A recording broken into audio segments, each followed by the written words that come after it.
ఈ film streaming కాకముందు ఒక 3-4 రోజుల నుంచి మీరు ఇక్కడే ఉండి మీ సినిమాని ప్రమోట్ చేసుకునే విధానం కానీ అన్ని దగ్గర నుండి చూసాం. అన్నీ కూడా దగ్గర నుండి దానికి తగ్గ ప్రతిఫలం కూడా వచ్చింది. ఎందుకంటే చాలామంది చూసారు ఈ సినిమాను, అందరూ ఆదరించారు. మీకు ఎలా ఫీడ్బ్యాక్ వచ్చింది మీకు సినిమా గురించి?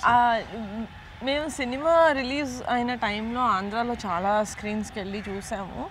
అక్కడ చిన్న నమ్మకం ఏంటంటే మంది ఆంధ్రాలో సెట్ అయిన సినిమా ఆబ్వియస్గా కొంచెం రిలేటబుల్ ఫ్యాక్టర్ ఉంటుంది, అందరు కనెక్ట్ అవుతారన్న కాన్ఫిడెన్స్ ఉండింది. ఇక్కడ మేము మా ఫ్లయర్స్ ఇచ్చి ఇన్వైట్ చేస్తుంటే ఆస్ట్రేలియన్ వాళ్ళని ఇన్వైట్ చేస్తున్నాం, యూరప్ వాళ్ళని, ఇటలీ వాళ్ళని, నార్త్ ఈస్ట్ వాళ్ళని, లేకపోతే మన హిందీ వాళ్ళు, వాట్ ఎవర్ అందరినీ ఇన్వైట్ చేస్తుంటే అప్పుడు ఇచ్చేసిన తర్వాత అసలు వాళ్ళకి అర్థమవుతుందా, is it a film that they might understand, ఆ కల్చర్ వాళ్ళు రెజనేట్ అవుతారని అనుకున్నాం. కానీ ఐ థింక్ కానీ స్క్రీన్ అయినప్పుడు వచ్చిన response I was very very happy. అంటే 15 మందిని సెలెక్ట్ చేయడం అనేది కొద్దిగా కత్తి మీద సాము లాంటిది. అంటే చాలామంది కొత్త వాళ్ళు, అందరూ కొత్త వాళ్ళు. ఆర్టిస్ట్ పరంగా ఎలా ఉన్నారు, ఒక 2-3 మాత్రమే ఆర్టిస్టులు, మిగతా వాళ్ళందరూ కొత్త వాళ్ళు. ఎలా అనిపించింది వాళ్ళని సెలెక్ట్ చేస్తున్నప్పుడు మీరు పడ్డ ఇబ్బందులు? కానీ టు బీ వెరీ ఆనెస్ట్ అండి, సినిమా వంశీగా నా దగ్గరికి తీసుకొచ్చినప్పటికే ఆల్మోస్ట్ మెయిన్ లీడ్స్ అందరూ సెలెక్ట్ అయిపోయారు, ఒక 2-3 హీరోయిన్స్ తప్ప.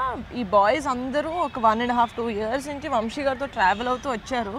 సో లక్కీగా ఆ యాక్టర్స్ని సెలెక్ట్ చేసే ఏమంటారు ఆ ప్రాసెస్లో నేను లేను. కానీ స్టోరీ తీసుకుంటే రూరల్ బ్యాక్గ్రౌండ్ స్టోరీ. మీకు ఆ స్టోరీ విన్నప్పుడు ఈ కథ నేను చేయాలి అన్నప్పుడు ఇలా ప్రేమ, లవ్ ఇట్లాంటి ఏమీ ఉండవు. అంటే ఫ్రెండ్స్ మధ్య జరిగే సంఘర్షణలు ఇట్లాంటి సిచ్యువేషన్లు ఏమన్నా మీకు ఈ కథ విన్నప్పుడు ఏమనిపించింది? ఈ కథ ఎక్కడైనా సెట్ మన ఆంధ్రాలో సెట్ అయి ఉండింది, కానీ ఈ కథ ఎక్కడ సెట్ చేసినా the heart of the film ఏంటంటే ఒక తెలియని వయసులో మనం ఒక తప్పు చేస్తాం, అప్పుడు మనకి అంత మెచ్యూరిటీ ఉండదు, ఆ ఇన్నోసెన్స్లో ఉంటాం. కానీ అదే సిచ్యువేషన్ని మనం ఒక 15 years లేకపోతే 10 years తర్వాత చూస్తే మనకు చాలా డిఫరెంట్గా అనిపిస్తుంది. ఎందుకంటే యాజ్ హ్యూమన్స్ మనం గ్రో అవుతాం, మన పర్స్పెక్టివ్స్ చేంజ్ అవుతాం, మనం ఇవాల్వ్ అవుతాం. అది మా సినిమా హార్ట్. ఏది తప్పు ఏది రైట్ అని చెప్పట్లేదు, కానీ మెచ్యూరిటీతో పాటు మనం చూసే పర్స్పెక్టివ్ మారుతుంది.